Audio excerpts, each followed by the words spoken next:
আমি 5 পর্যন্ত দিতে পারবো, বুঝছেন? এর বেশি আমার সম্ভব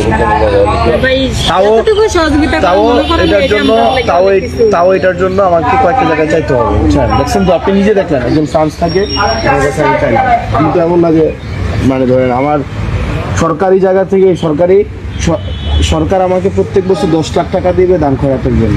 10 লাখ এক বছরের জন্য।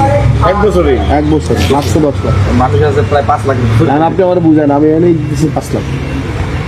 এই যে মসজিদ মাদ্রাসা ঈদগাহ সব মিলাই দিব 10 লাখ, বুঝছেন?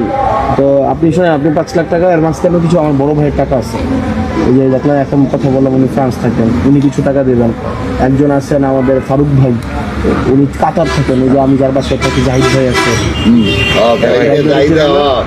ছিলেন না? জাহিদ ভাই কিছু টাকা দেবে, আমার বন্ধু শুভ আছে কিছু টাকা দেবে। এরকম কিছু টাকা নিয়ে 5 লাখ টাকা হবে আর কি। এই 5 লাখ টাকা আপাতত দেই মার্চে আপনাকে, আপনি কাজ শুরু করেন। আর আমি আমার লিমিটেশন আর এখানে তো ধরেন আরো অনেকে আছে না, সাব্বিরদের ঘরটা দেখছেন আপনি? ওই ঘরটাও খুব খারাপ অবস্থা। সাগরদের ঘরটা দেখছেন? সাগরের যে শালঘর গেছেন আপনি? সাগরের ঘর মানে 2জন মানুষ থাকা যায় না। ইয়াসিনদের বাসায় গেছেন? আমরা সবাই মিলে